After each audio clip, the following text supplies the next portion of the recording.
আর বেনামাজিকে লোহার নখ দিয়া আটকিয়ে ধরবে, পেঁচাইয়া ধরবে, আর বলবে ও আল্লাহর বিধান লঙ্ঘনকারী বেনামাজি বান্দি, ও আল্লাহর বিধান লঙ্ঘনকারী বেনামাজি আল্লাহর বান্দা, কেন তুমি যোহরের নামাজ পড়ো নাই? এই জন্য রব্বুল আলামিন আমাকে তোমার কবরে নিযুক্ত করে দিয়েছেন।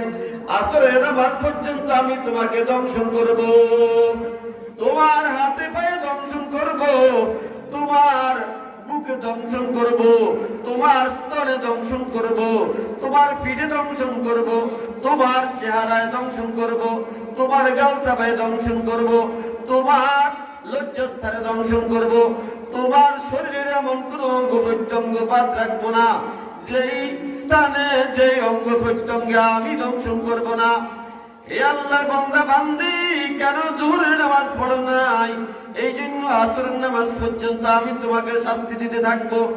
আসরের নামাজের ওয়াক্ত যখন হবে, ওই সাপটি আগের চাইতে আর মজবুত ভাবে তাকে আঁকড়িয়ে ধরবে, লোহার নখ দ্বারা আঁকড়িয়ে ধরবে, আর বলবে ও আল্লাহ বিধান লঙ্ঘনকারী বেনামাজি বান্দা বান্দি, কেন তুমি আসরের নামাজ পড়ো নাই? এই জন্য রব্বুল আলামিন আমাকে তোমার কবরে নিযুক্ত করে দিয়েছেন। মাগরিব পর্যন্ত আমি তোমাকে শাস্তি দিতে থাকবো।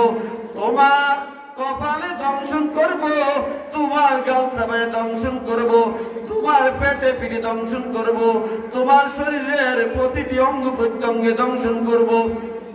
ও আমার মা বোনেরা, আমি আপনাদেরকে জিজ্ঞেস করি, আপনারা এখানে শত শত মা বোন জমায়েত হয়েছেন, এই মা বোনদের জমাতের ভিতরে, দলের ভিতরে যদি একটি সাপ, একেবারে সাধারণ সাপ, মাটিয়া সাপ অথবা দোড়া সাপ আছে, অথবা সাপ নাই, একটা জোকো আছে, আপনারা আপন জায়গার মধ্যে স্থির থাকতে পারবেন কিনা? কেউ আপন জায়গায় স্থির থাকতে পারবেন না। ডুপ্লেক্স বিল্ডিং এর মধ্যে যদি একটি ডুপ্লেক্স বিল্ডিং লক্ষ কোটি টাকা খরচ করে আপনার স্বামী আপনার জন্য তৈরি করে দিয়ে উনি আমেরিকায় চলে গেলেন, ডুপ্লেক্স বিল্ডিং এর মধ্যে যদি একটি মাটিয়া সাপ ঢুকে, আপনি যতক্ষণ পর্যন্ত ওই সাপটিকে না মারবেন, যতক্ষণ পর্যন্ত সাপটিকে না মারাবেন, ততক্ষণ পর্যন্ত ডুপ্লেক্স বিল্ডিং এর মধ্যে পর্যন্ত থাকতে পারবেন না। একটু চিন্তা করুন, কবরের মধ্যে যেই কবরের ডানেও মাটি, বামেও মাটি, সামনেও মাটি, পিছনেও মাটি, উপরেও মাটি, নিচেও মাটি, যেই মাটির ঘর থেকে বের হওয়ার কোনো সুযোগ নাই, যেই মাটির ঘর থেকে কল করে আপনার আব্বাকে বলতে পারবেন না, আব্বা যান আমার কবরের মধ্যে একটি মারাত্মক সাপ ঢুকেছে, ও আমার স্বামী আমার কবরের মধ্যে একটি মারাত্মক সাপ ঢুকেছে, ও আমার বড় ছেলে মেজো ছেলে তোমরা লাঠি চূড়া নিয়ে আসো, আমার কবরের মধ্যে একটি মারাত্মক সাপ ঢুকেছে, কাউকে কল করেও বলতে পারবেন না। দুনিয়ার ডুপ্লেক্স বিল্ডিং এর মধ্যে যদি একটা মাটিয়া সাপ ঢুকে, আপনি আপনার স্বামীকে, আপনার ভাইকে, আপনার বন্ধুকে, আপনার বান্ধবীকে, আপনার ছেলেকে, আপনার নাতিকে ফোন করে কল করে বলার সুযোগ আছে, আমার ঘরের মধ্যে একটা সাপ ঢুকেছে, আসো আসো ওই সাপটি মেরে ফেলাও, সাপ মারা পর্যন্ত আমার ঘুম আসবে না। ও আমার মা বোনেরা, ওই কবরের মধ্যে যেই কবর থেকে কেউ, যেই কবরের মধ্যে থাইকা কবর থেকে কেউ ফোন করতে পারবেন না, মোবাইল করার কোনো সুযোগ নাই, কল করার কোনো সুযোগ নাই, কাউকে জানানোর কোনো সুযোগ নাই। ওই কবরের মধ্যে যখন ওই মারাত্মক সাপটি আইসা দংশন করতে থাকবে আর বলবে ও আল্লাহর বেনামাজি, ও আল্লাহর অবাধ্য বান্দা বান্দি, কেন তুমি আসরের নামাজ পড়ো নাই? এই জন্য মাগরিব পর্যন্ত আমি আল্লাহ তোমাকে শাস্তি দিতে থাকবো। মাগরিবের সময় যখন হবে, আবার আগের চাইতে আরো মজবুত ভাবে লোহার নখগুলি দ্বারা বেনামাজি আল্লাহর বান্দা বান্দিকে আঁকড়িয়ে ধরবে আর বলবে ও আল্লাহর বিধান লঙ্ঘনকারী বেনামাজি বান্দা বান্দি, কেন তুমি মাগরিবের নামাজ পড়ো নাই? আল্লাহ রাব্বুল আলামিন আমাকে তোমার কবরে নিযুক্ত করে দিয়েছেন, এশা নামাজ পর্যন্ত তোমাকে আমি শাস্তি দিতে থাকবো, তোমাকে দংশন করতে থাকবো। এশা নামাজের সময় যখন হবে আগের চাইতে আরো মজবুত ভাবে, আর আগের চাইতে আরো মজবুত ভাবে লোহার নখ দিয়া আপনি ধরবে আর বলবে, ও আল্লাহর বিধান লঙ্ঘনকারী বান্দা বান্দি, কেন তুমি আশার নামাজ পড়ো নাই? আমি আল্লাহ রাব্বুল আলামিনের পক্ষ থেকে আদিষ্ট হয়ে তোমার কবরের মধ্যে ফজরের নামাজ পর্যন্ত তোমাকে শাস্তি দেওয়ার উদ্দেশ্যে এসেছি।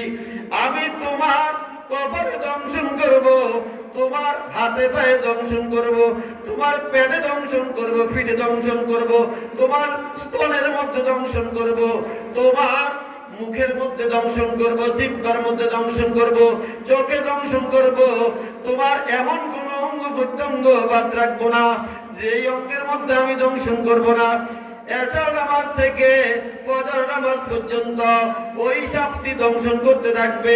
আবার ফজরের নামাজের সময় আগের চাইতে আরো মজবুত ভাবে আপনি ধরবে লোহার নখ দ্বারা, আর বলবে, ও আল্লাহর বিধান লঙ্ঘনকারী, ফজরের নামাজ কেন পড়ো নাই?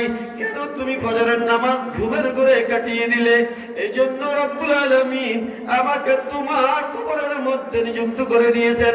যোহরের নামাজ পর্যন্ত আমি তোমাকে শাস্তি দিতে থাকবো, যোহরের নামাজ পর্যন্ত আমি তোমাকে দংশন করতে থাকবো। আমার মা বোনেরা, عن عائشة رضي الله تعالى عنها قالت قال رسول الله صلى الله عليه وسلم ليسلطن على قبر الكافر 99 تنينا وفي رواية 70 تنينا تنهسه وتلدغه حتى تقوم الساعة تنهسه وتلدغه حتى تقوم الساعة لو أن التنين منها نفخت في الأرض ما أنبتت خضرا رواه الترمذي তিরমিজি শরীফের রওয়ায়াতের মধ্যে আছে হযরত আয়েশা সিদ্দিকা রাদিয়াল্লাহু তাআলা আনহা আমাদের আম্মা জান আপনাদের মতোই একজন মহিলা ছিলেন। মুহাম্মদুর রাসূলুল্লাহ সাল্লাল্লাহু আলাইহি ওয়াসাল্লামের সবচেয়ে প্রিয়তম স্ত্রী হযরত আয়েশা সিদ্দিকা রাদিয়াল্লাহু তাআলা আনহা বর্ণনা করেন, নবী করিম সাল্লাল্লাহু আলাইহি ওয়াসাল্লাম ইরশাদ করেন, আল্লাহর নাফরমান বান্দা বান্দীদের কবরের মধ্যে আল্লাহ রাব্বুল আলামিন 70টি, কোন কোন riwayat-এর মধ্যে আছে 99টি বিষাক্ত সাপ নিযুক্ত করে দিবেন। ওই সাপগুলি এত মারাত্মক হবে, একটু পরেই তা বলছি। আল্লাহর হাবিব বলেন, তানহাসুহু ওয়া তাল্লাগুহু হাত্তা তাকুমাস সাআহ। ওই সাপগুলি কিয়ামত পর্যন্ত আল্লাহর নাফরমান বান্দা বান্দীদেরকে কবরের মধ্যে দংশন করতে থাকবে, কবরের মধ্যে সাপগুলি কাটতে থাকবে। ও আমার মা বোনেরা, কবরের মধ্যে 70টি অথবা 99টি সাপ তো দূরের কথা, একটি সাপ তো ঢুকলে আপনি আতঙ্কের মধ্যে, এত আতঙ্কের মধ্যে থাকবেন, ওখানে তো মৃত্যু হবে না। যদি আতঙ্কের কারণে মৃত্যুর পরে যদি আবারও মৃত্যুর কোন সুযোগ থাকতো, তাহলে হাদিস শরীফের মধ্যে আছে, তাফসীরের মধ্যে আছে, ওই সাপকে দেখা আল্লাহর বান্দা বান্দীরা বেহুশ হয়ে যেত, আল্লাহর বান্দা বান্দীরা স্ট্রোক কইরা মারা যেত, ব্রেন স্ট্রোক করতো, হার্ট স্ট্রোক করতো, স্ট্রোক করে মারা যেত। সাপগুলি এত মারাত্মক হবে, এত মারাত্মক সাপগুলি রব্বুল আলামিন তাদের কবরের মধ্যে নিযুক্ত করে দিবেন। কেন নামাজ পড়ে নাই, কেন রোজা রাখে নাই, কেন হজ করে নাই, কেন যাকাত দেয় নাই, কেন স্বামীর খেদমত করে নাই, কেন পর্দা করে নাই, আল্লাহ রাব্বুল আলামিন এই সব গুনাহের জন্য কিয়ামত পর্যন্ত তাদের কবরের মধ্যে 70টি অথবা 99টি বিষধর সাপ নিযুক্ত করে দিবেন। তানহাসুহু ওয়া তালদাগুহু হাত্তা তাকুমাস সাআহ। আল্লাহর হাবিব বলেন, ওই সাপগুলি ওই আল্লাহর নাফরমান বান্দা বান্দীদেরকে কিয়ামত কায়েম হওয়া পর্যন্ত দংশন করতে থাকবে। لو أن تنينا منها نفخت في الأرض ما বাতাত খাজিরা। আল্লাহর হাবিব বলেন, ও আমার উম্মতের নরনারী শুনো শুনো, ওই সাপগুলির মধ্য থেকে একটি সাপ যদি জমিনের মধ্যে একবার শ্বাস পেলে জমিনের মধ্যে যত মানুষ আছে সব মানুষ মারা যাবে, যত গরু আছে সব গরু মারা যাবে, যত ছাগল আছে, মহিষ আছে, ওট আছে, যত গৃহপালিত পশু আছে এবং যত হিংস্র জন্তু আছে বন জঙ্গলে, সব হিংস্র জন্তুগুলি মারা যাবে, এমনকি গাছপালা পর্যন্ত মারা যাবে, জমিনের উর্বর শক্তি পর্যন্ত চলে যাবে। একবার যদি একটি সাপ দুনিয়ার মধ্যে একবার শ্বাস ফেলে জমিনের উর্বর শক্তি পর্যন্ত চলে যাবে। লাউ আন্না তিন্নিনাম মিনহা নাফাকাত ফিল আরদি মা আমবাতাত খাজিরা। আল্লাহর হাবিব বলেন, আমার উম্মতের নরনারী শুনো শুনো, ওই সাপগুলির মধ্য থেকে একটি সাপ যদি একটি সাপ দুনিয়ার মধ্যে ফেলে, দুনিয়ার সব কিছু জ্বলা ভস্ম হয়ে যাবে, জমিনের উর্বর শক্তি চলে যাবে, এই জমিনের মধ্যে কখনো আর গাছপালা তরুলতা কখনো গাছপালা তরুলতা উদ্ভিদ কখনো জন্মিবে না। এই জন্য মা বোনেরা 5 ওয়াক্ত নামাজ যত্ন সহকারে রাসূল খুদা সাল্লাল্লাহু আলাইহি ওয়াসাল্লাম, রাসূল আকরাম সাল্লাল্লাহু আলাইহি ওয়াসাল্লামের তরিকা মোতাবেক পড়বেন। রাসূল বলেন, সাল্লু কামা রাআইতুমুনি উসাল্লি। হে আমার উম্মতের নরনারী, আমাকে যেমনি ভাবে নামাজ পড়তে দেখো তেমনি ভাবে নামাজ পড়ো। যেমনি ভাবে আমি রুকু করি এমনি ভাবে রুকু করতে হবে, যেমনি ভাবে আমি সিজদা করি তেমনি ভাবে সিজদা করতে হবে, যেমনি ভাবে আমি কেরাত পড়ি সহি শুদ্ধ তেমনি ভাবে সহি শুদ্ধ কেরাত পড়তে হবে। ও আমার মা বোনেরা, আপনাদের মধ্যে অনেকেই সহি শুদ্ধ কেরাত জানেন না, কিন্তু আপনার মেয়ে সহি শুদ্ধ কেরাত জানেন। এই মাদ্রাসা নুরানির 3 জামাত শেষ করেছে, কুরআন কারীম সহি শুদ্ধ তেলাওয়াত করতে জানে। আপনার মেয়ের কাছ থেকে আপনি সহি শুদ্ধ তেলাওয়াত শিখতে হবে। আপনার মেয়ে জানে না, আপনার নাতিন জানে, আপনার নাতির কাছে আপনি কুরআন সহি শুদ্ধ শিখতে হবে। আপনার নাতি জানে, আপনার নাতির কাছ থেকে আপনি সহি শুদ্ধ তেলাওয়াত শিখতে হবে। আপনার ছেলে জানে সহি শুদ্ধ তেলাওয়াত, আপনার ছেলের কাছ থেকে আপনি সহি শুদ্ধ তেলাওয়াত শিখতে হবে। আর যদি চেষ্টা না করেন, অশুদ্ধ কেরাত পড়ে আজীবন নামাজ পড়তে থাকেন, রব্বুল আলামিন আমার নামাজ কবুল করবেন না। চেষ্টা যদি করতে অশুদ্ধ কেরাত দিয়েও নামাজ পড়েন, চেষ্টাও করেন শুদ্ধ করার জন্য, তাহলে আল্লাহ রব্বুল আলামিন আমাকে আপনাকে ক্ষমা করে দিবেন। সুবহানাল্লাহ ওয়া বিহামদি। এই জন্য আপনারা আপনাদের মেয়ে নাতিন বোন যারা কোরআন কারীম সহি শুদ্ধ জানে, তাসবিহ তাহলিল সহি শুদ্ধ জানে, তাদের কাছ থেকে সহি শুদ্ধ তাসবিহ তাহলিল শিখবেন, কোরআন কারীমের তেলাওয়াত শিখবেন। আমার মা বোনেরা, 2 নম্বরে রমজান মাসের রোজাগুলি, আপনারা সামনে রমজান মাস আসতেছে, রোজাগুলি ঠিক মতো 30টি রোজা, সাহারি খাওয়ার সময় সাহারি খাবেন, ইফতার করার সময় ইফতার করবেন। আর যাদের রমজান মাসে অসুস্থতা দেখা যায়, পিরিয়ড দেখা যায়, ওরা পিরিয়ডের সময় রোজা রাখতে পারবেন না, ওই 3 দিন 5 দিন 7 দিন 10 দিন আপনি রোজা বন্ধ রাখবেন। রমজান ঈদ হয়ে যাওয়ার ঈদের পর আপনি যেই কোনো সময় ওই রোজাগুলি অতি তাড়াতাড়ি রেখে দেওয়ার চেষ্টা করবেন। একটি মাসআলা আপনাদেরকে আমি বলে দেই, কিছু মা বোনদেরকে দেখা যায় ওরা ট্যাবলেট খাইয়া পিরিয়ড বন্ধ করে রাখে রমজান মাসে। এই কাজটি গর্হিত কাজ, ঠিক নয়। যদি কেউ করে পারে পিরিয়ড বন্ধ রেখে রমজান মাসের 30 বা 29টি রোজা পুরা করে, তার রোজা পুরা হয়ে যাবে, কোনো সমস্যা নাই। রমজানের রোজা কবুল হওয়ার জন্য আল্লাহর দরবারে 3টি শর্ত। 1 নম্বর শর্ত হলো নামাজ পড়তে হবে। যারা রোজা রাখা নামাজ পড়বে না তাদের রোজা রব্বুল আলামিন কবুল করবেন না। 2 নম্বর শর্ত, হালাল গাঁজা খাইয়া রোজা রাখতে হবে। হারাম খাইয়া যারা রোজা রাখবে রব্বুল আলামিন তাদের রোজা কবুল করবেন না।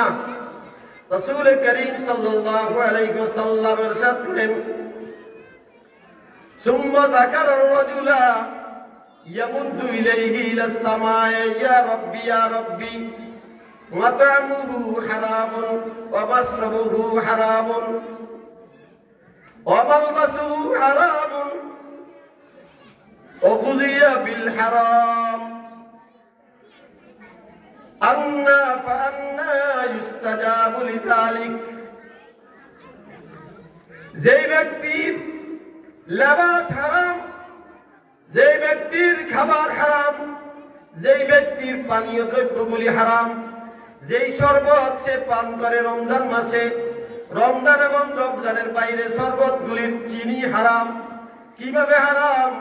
আর ছেলে অথবা স্বামী সন্ত্রাসী করে সে লক্ষ লক্ষ টাকা কামাই করে চিনি ঘরের মধ্যে আনলো, চাউলের বস্তা ঘরের মধ্যে আনলো, বড় বড় মাছ কিনা ঘরের মধ্যে আনলো, খরিদ করে ঘরের মধ্যে আনলো। আল্লাহ রাব্বুল আলামিন এই হারাম খানা খাইয়া রোজা রাখার কারণে তার রোজাও কবুল করবেন না।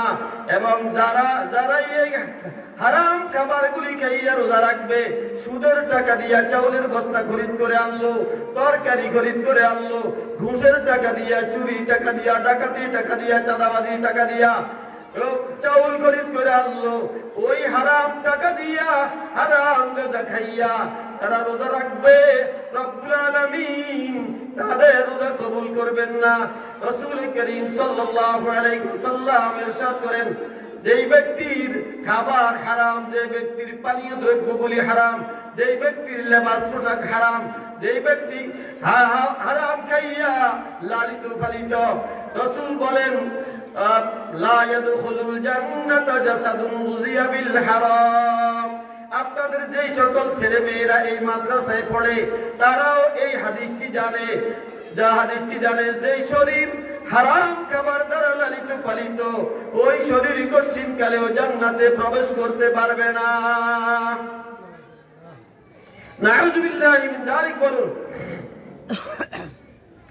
ওদের দোয়া আল্লাহ রাব্বুল আলামিন কবুল করবেন না।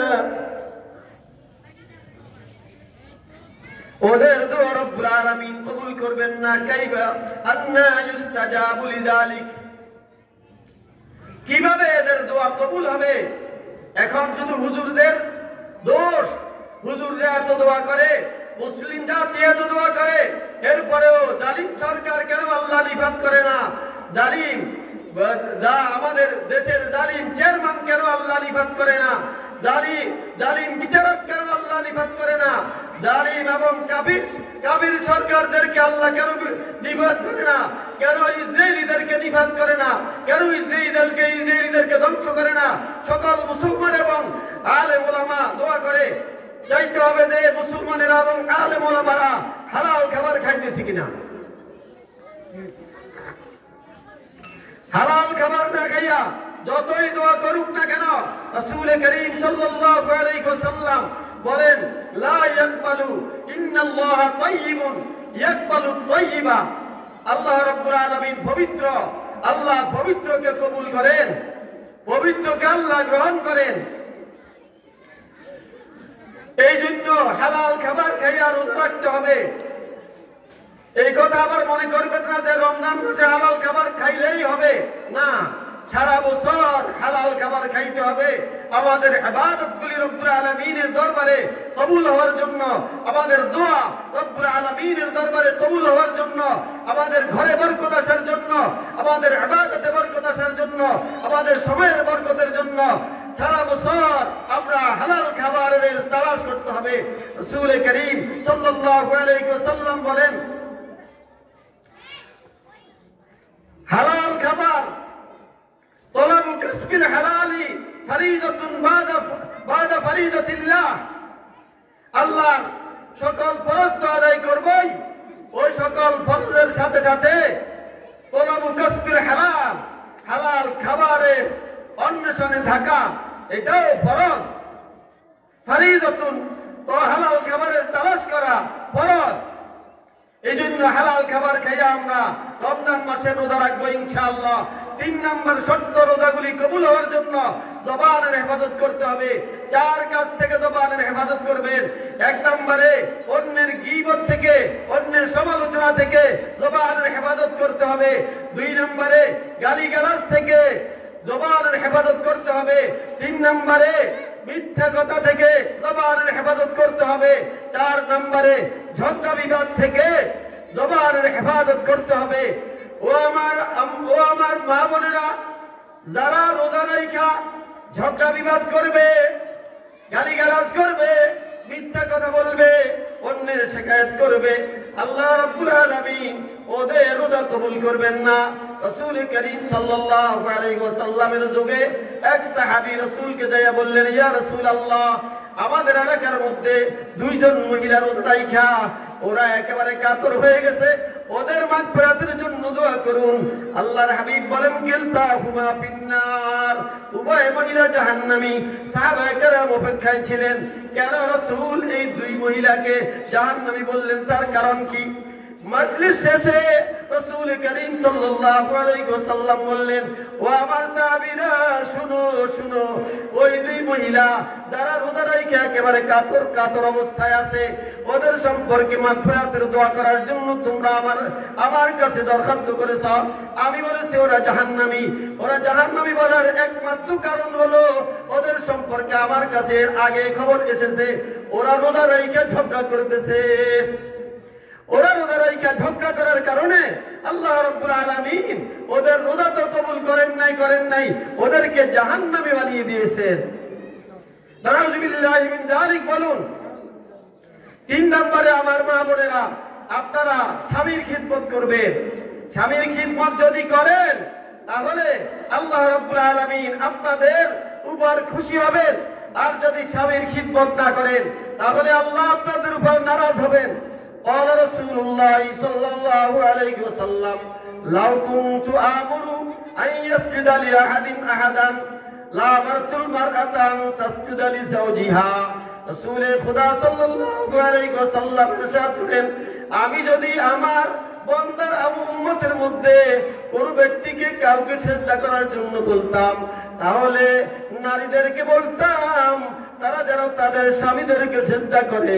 কেননা তাদের স্বামীরা সারা দিন মাথার ঘাম পায়ে ফেলে তাদের শান্তির জন্য, তাদের মুখে দু লোকমা খাবার দেওয়ার জন্য, তাদের জন্য লবণ খরিদ করার জন্য, তাদের জন্য চাউল খরিদ করার জন্য, তাদের জন্য মাছ তরকারি খরিদ করার জন্য, তাদের জন্য তাদের পরনের কাপড় খরিদ করার জন্য, তাদের ছেলে মেয়েদের লালন পালনের জন্য স্বামী মাথার গাম পায়ে ফেলে দেয়।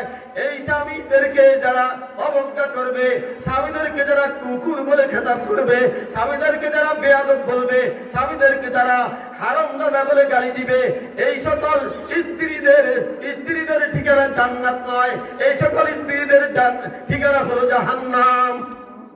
নাউযুবিল্লাহি মিন যালিক। এই জন্য আপনারা স্বামীর খিদমত করবেন।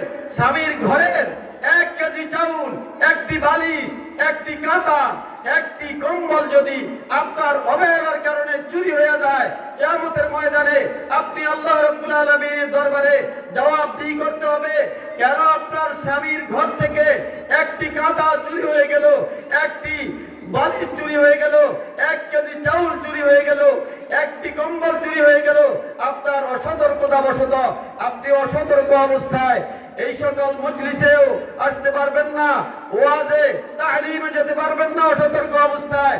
ঘরের দরজায় তালা আটকাইয়া, মজবুত তালা আটকাইয়া আসতে হবে। স্বামীর ঘরের আসবাবপত্রের হেফাজতের জিম্মাদার আপনি। রাসূল করিম সাল্লাল্লাহু আলাইহি ওয়াসাল্লাম ইরশাদ করেন, বুখারী শরীফের রওয়ায়াত, সবচেয়ে উত্তম নারী ওই সকল নারীগণ যারা তাদের স্বামীর ঘরের আসবাবপত্রের হেফাজত করে, তারা তাদের ছেলে মেয়েদেরকে উত্তম রূপে লালন পালন করে, ইসলামী পদ্ধতিতে লালন পালন করে, এবং যারা যারা আল্লাহ রাব্বুল আলামিনের বিধান মোতাবেক চলে ওরাই হলো সবচাইতে উত্তম নারী। স্বামীর খিদমত করবেন। স্বামী যদি বলে ভোর রাত্রে আমাকে পানি গরম করে দাও, আপনি তাড়াতাড়ি উঠা তার জন্য পানি গরম করে দিবেন। এই শীতের মৌসুমে কোন ঘরে শীত পড়ে, তীব্র শীতের মধ্যে আপনার স্বামীর খিদমতের উদ্দেশ্যে আপনি পানি গরম করে দিবেন। স্বামী যদি বলে আমাকে রাত্রে রুটি বানিয়ে খাওয়াইতে হবে, আমার ডায়াবেটিস ধরা পড়ছে, স্বামীকে 3টি 4টে রুটি আপনি রাত্রে বানাইয়া খাওয়াইতে হবে। আপনি এই কথা বলতে পারবেন না আমি আপনার জন্য রুটি বানাইতে পারবো না, অথবা সকালবেলার রুটিগুলি রাত্রিবেলায় উনি পছন্দ করেন না, এরপরেও আপনি সকালবেলায় রুটি 10টা বানিয়ে রেখেছেন যে আপনি সকালে খাবেন 3টা, দুপুরে খাবেন 3টা, রাত্রে খাবেন 3টা, আর একটা যদি বেঁচে থাকে তাহলে সেটা আমি খেলাম বা অন্য কেউ খাবে। এই ধরনের যদি উনি পছন্দ করেন তাহলে আলহামদুলিল্লাহ 3 বেলার রুটি একসাথেই তৈরি করতে পারেন। আর যদি পছন্দ না করে তাহলে গরম গরম রুটি তাকে খাওয়ানোর চেষ্টা করবেন ইনশাআল্লাহ। রাজি আছেন তো মা বোনেরা? স্বামীর খেদমত 3 নম্বরে। চতুর্থ নম্বরে পর্দা করতে হবে। পর্দা করতে হবে। আমি কয়েক মিনিটের মধ্যে শেষ করে দিচ্ছি।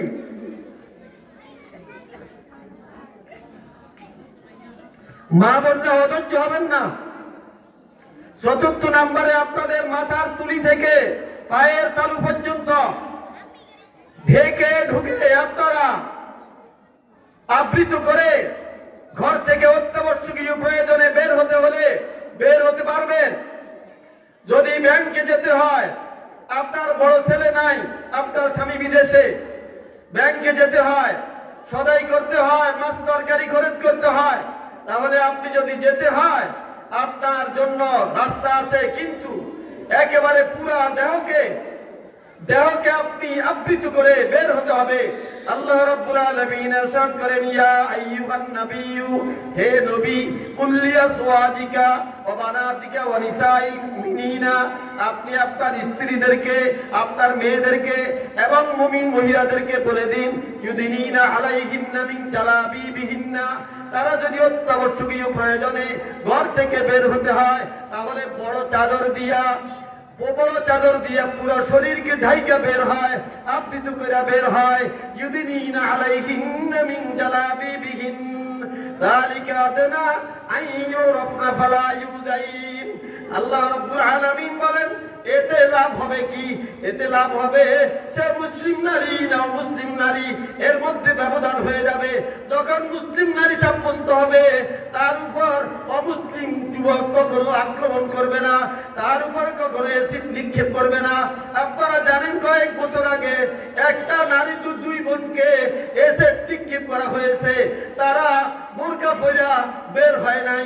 এই জন্য তাদের প্রেমিকরা তাদের প্রেমিকাকে এসিড নিক্ষেপ করেছে না পাইয়া, সুযোগ মতো না পাইয়া ওদেরকে এসিড নিক্ষেপ করে তাদের শরীরকে ক্ষত বিক্ষত করে দিয়েছে, তাদের শরীরের রং পরিবর্তন করে দিয়েছে। আল্লাহ রাব্বুল আলামিন বলেন, ইউদিনিনা আলাইহিন্না মিন জালাবিবিহিন্না যালিকা আদনা আইয়ুরাফনা ফালা ইউযাইন।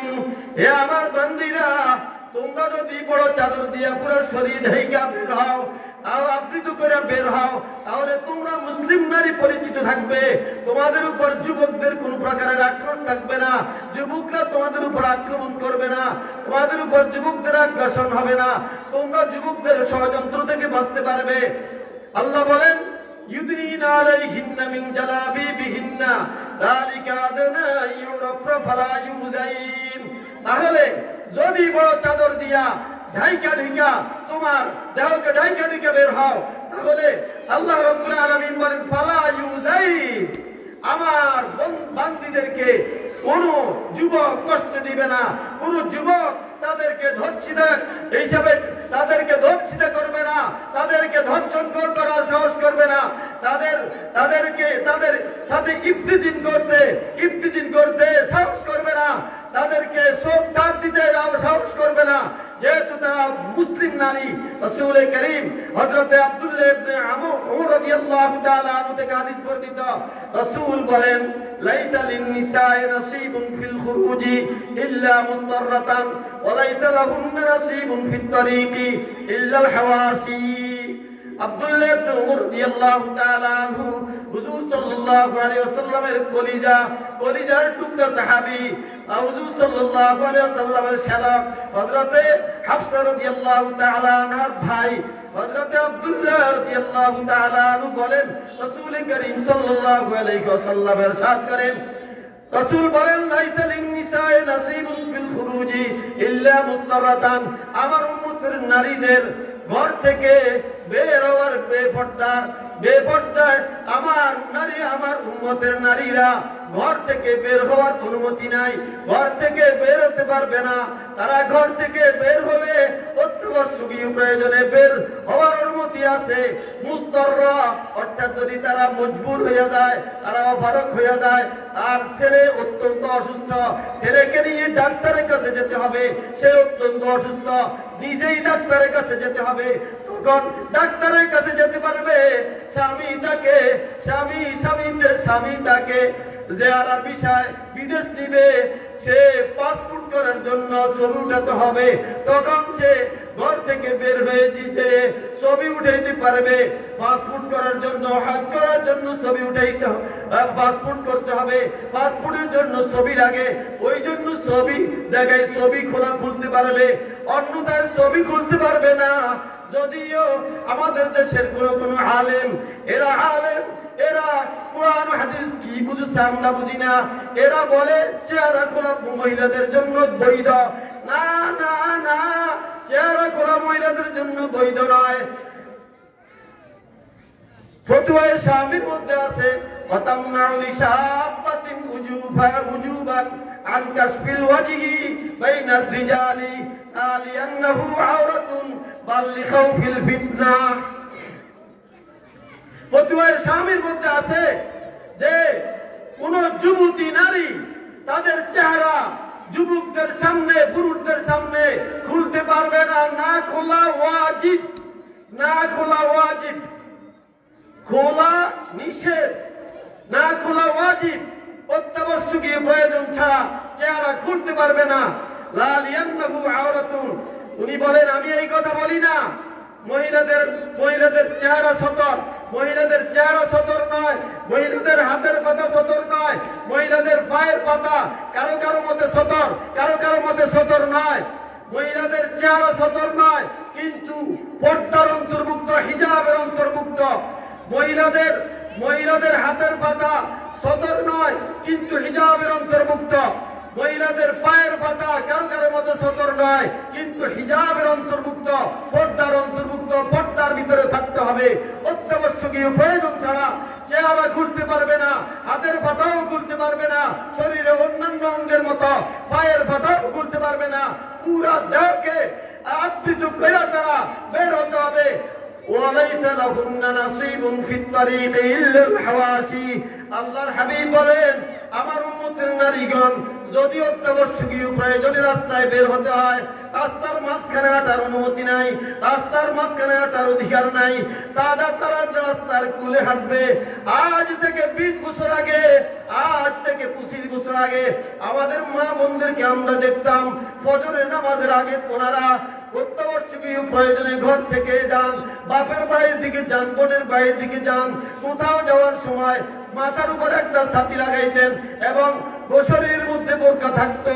এরপরও যখন কোন পুরুষ গলা খাঁকড়াইতো, গলা খাঁকড়ানোর সাথে সাথে রাস্তা থেকে নেমে নিচে চলে যেত, জমিনের মধ্যে নিচে চলে যেত, রাস্তার কুলি চলে যেত। বর্তমানে দেখা যায় আমরা তরকারি বাজারে যাই, তরকারি আমরা খরিদ করতে পারি না, মা বোনদের ভিড়ের কারণে। মাছের বাজারে যাইয়া আমরা মাছ খরিদ করতে পারি না, আমরা সামনের দিকে অগ্রসর হতে পারি না। কাপড় দোকানের মধ্যে রমজান শরীফে যাইয়া দেখি যে 10টা 15টা চেয়ার সাজানো আছে, টুল সাজানো আছে, প্রতিটি টুলের মধ্যে আমাদের মা বোনটা বসে আছে। আমরা বসার জায়গা তো পাই না, দাঁড়াবার জায়গা পর্যন্ত পাই না। অথচ আল্লাহর রাসূল সাল্লাল্লাহু আলাইহি ওয়াসাল্লাম বলেন, লাইসা লিন-নিসাই নাসিবুন ফিত তারিকি ইল্লা আল-হাওয়াশি। আমার উম্মতের নারীদের রাস্তায় হাঁটার কোনো অধিকার নাই, রাস্তায় বের হওয়ার কোনো অধিকার নাই, ব্যাংকে যাওয়ার কোনো অধিকার নাই, বাজারে যাওয়ার কোনো অধিকার নাই।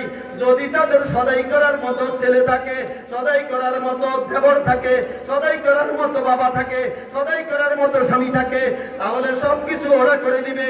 ওরা যদি না থাকে অত্যাবশ্যকীয় প্রয়োজনে বের হতে পারবে। রাসূল বলেন, ওয়ালাইসা লাহুন্না নাসিবুন ফিত তারিকি ইল্লা আল-হাওয়াশি। বাজারে যেতে হলে রাস্তার কুলে হাঁটবে, রাস্তার মাঝখানে হাঁটতে পারবে না।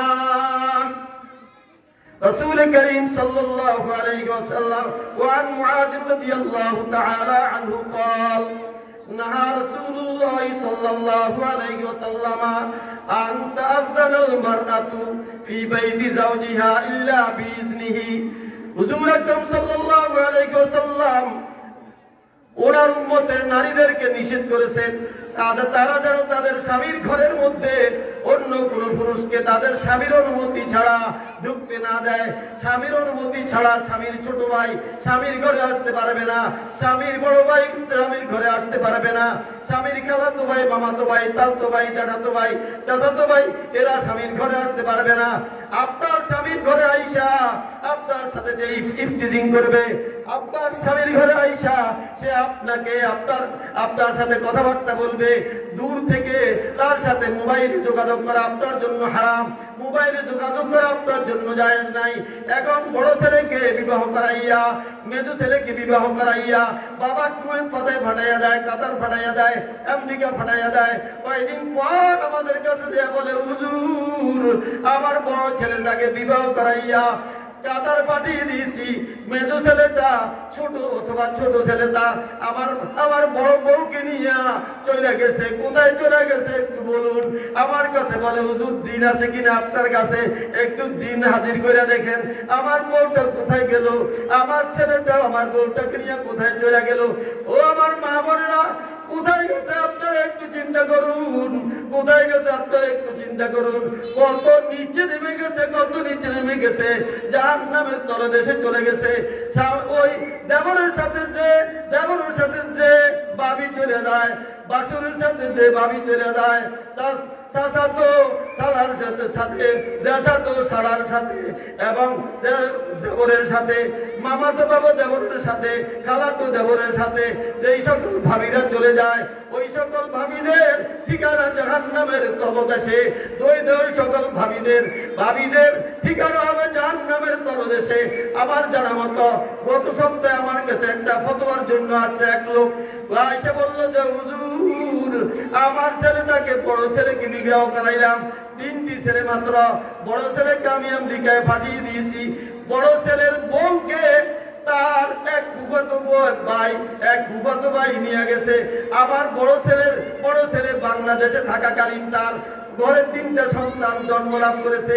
এই 3টা সন্তান রেখে 2টা ছেলে একটা মেয়ে রাইখা তার মা তার ফুফাতো দেবরের সাথে চলে গেছে। কি বলে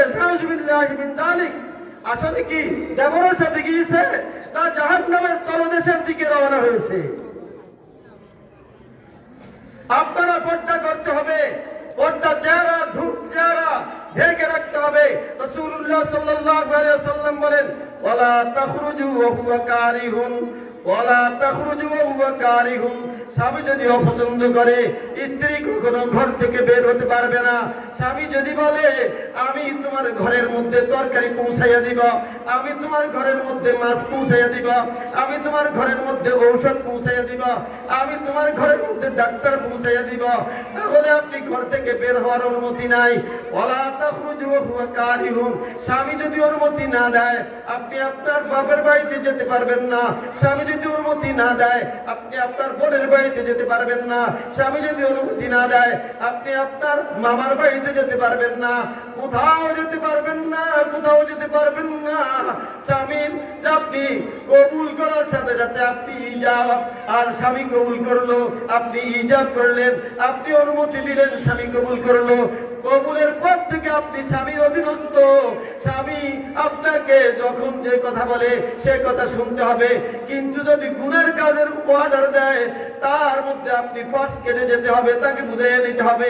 যদি বলে আসো বিবি আমি তোমার কাঁধের উপর হাত রাখা, তুমি আমার কাঁধের উপর হাত রাখবে, আমরা উভয়ে সিয়ারে দেখবো, আমরা উভয়ে সিনেমা দেখবো, আমরা উভয়ে টেলিভিশনের নর্তকীর নাচ গান দেখবো।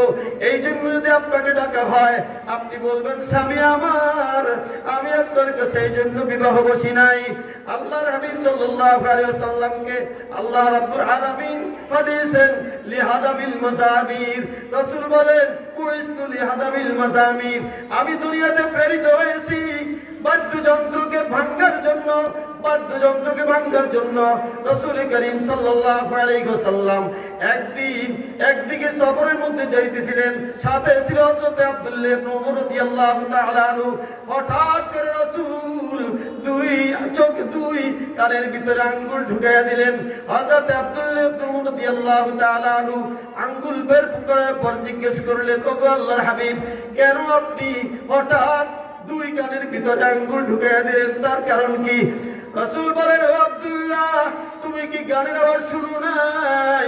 আমি গানের আওয়াজ শোনার সাথে সাথে আমার দুই কানের ভিতরে আঙ্গুল ঢুকিয়ে দিলাম যেন গানের আওয়াজ আমার কানের মধ্যে না ঢুকে। আল্লাহ বলেছেন যেই ব্যক্তি গান শুনবে ওই ব্যক্তির কলবের মধ্যে মুনাফিকি সৃষ্টি হবে, কপটতা সৃষ্টি হবে, ইসলাম ধর্মের মধ্যে থাকবে কিন্তু ইসলামের রীতিনীতি তার কাছে ভালো লাগবে না, নামাজ পড়তে তার কাছে ভালো লাগবে না, রোজা রাখতে তার কাছে ভালো লাগবে না, পর্দা করতে তার কাছে ভালো লাগবে না, স্বামীর দাড়ি তার কাছে ভালো লাগবে না, স্বামীর বিড়ি খাওয়া তার কাছে ভালো লাগবে, স্বামীর ইয়াবা খাওয়া তার কাছে ভালো লাগবে, স্বামীর খারাপ কাজগুলি তার কাছে ভালো লাগবে। ভালো কাজ আমাদের এলাকার মধ্যে এক লোক আইসা আমাকে বলে, হুজুর আমাকে বললো চাচা আমি আপনার চাচিকে ছেড়ে দিব।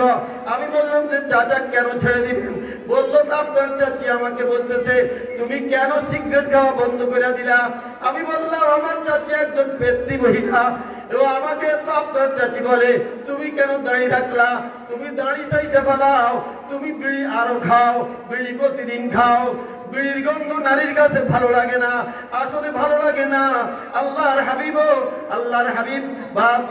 হাবিবের কাছে ভালো লাগে নাই, আল্লাহর কাছে বিড়ির গন্ধ, বিড়ির দুর্গন্ধ অপছন্দনীয়, তাদের কাছে বিড়ির দুর্গন্ধ অপছন্দনীয়।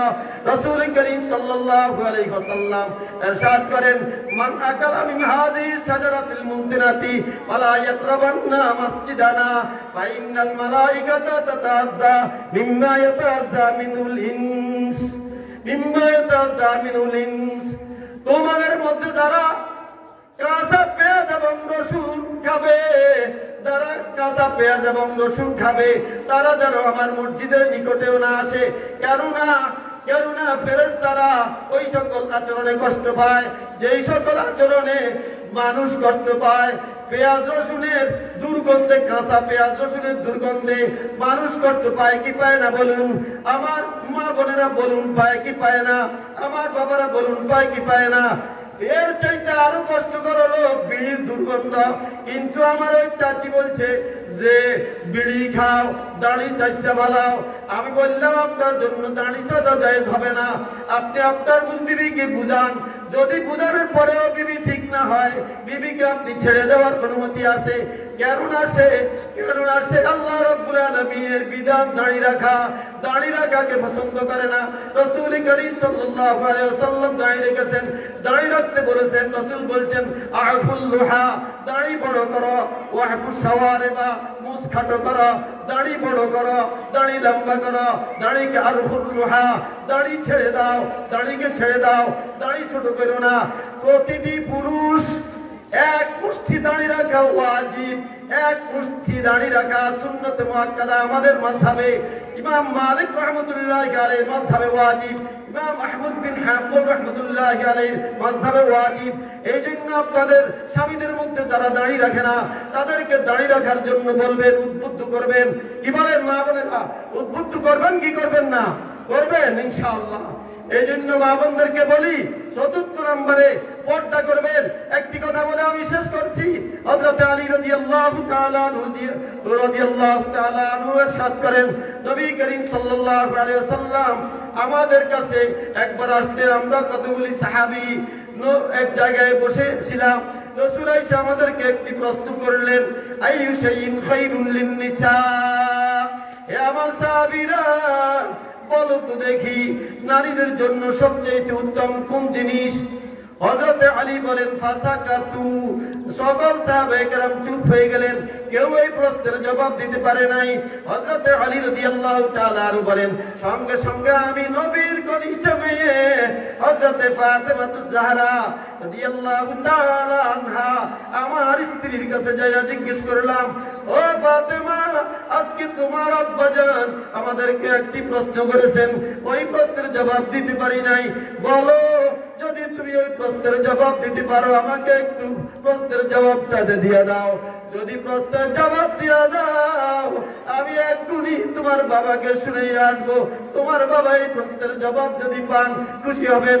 হযরত ফাতেমা জিজ্ঞাসা করলেন, ও আমার প্রাণের স্বামী, বলুন প্রশ্নটি কি?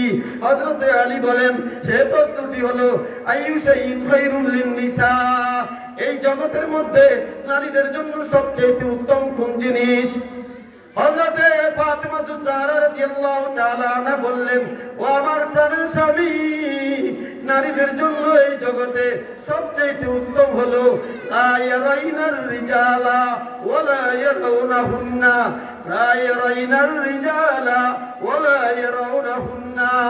এই জগতের মধ্যে যেন নারীরা এমন ভাবে চলে, নারীরা এমন ভাবে চলে পর্দার ভিতরে থাইকা তারা যেন কোনো পুরুষের দিকে তাকাইতে না পারে এবং কোনো পুরুষরাও যেন তাদের দিকে তাকাইতে না পারে। হযরত হাকিমুল উম্মাত আশরাফ আলী থানভী রাহমাতুল্লাহি আলাইহি লেখেন, যদি কোনো যুবক অথবা যুবতী একটি কুদৃষ্টি থেকে বাঁচতে পারে, যুবক যুবতীর দিকে দৃষ্টি করা থেকে এবং যুবক যুবকের দিকে, যুবতী যুবকের দিকে কুদৃষ্টি করা থেকে বাঁচতে পারে, আল্লাহ রাব্বুল আলামিন ওই যুবক এবং যুবতীর আমলনামার মধ্যে 1000 রাকাত নফল নামাজের সওয়াব লিখে দিবেন। সুবহানাল্লাহ ওয়া বিহামদি।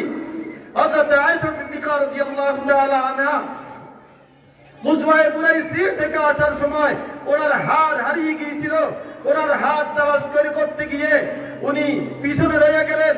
হযরত সাফওয়ান বিন মুআত্তাল রাদিয়াল্লাহু তাআলা আনহু পিছন থেকে পিছনের হারানো বস্তু দেখার জন্য দিয়ে দেওয়ার জন্য আসলেন। হযরত আয়েশা সিদ্দিকা রাদিয়াল্লাহু তাআলা আনহা বুদ্ধি কইরা উনি চাদর মুঠ দিয়ে শুয়ে গেলেন। চাদর চেহারা থেকে খুলে গেছে।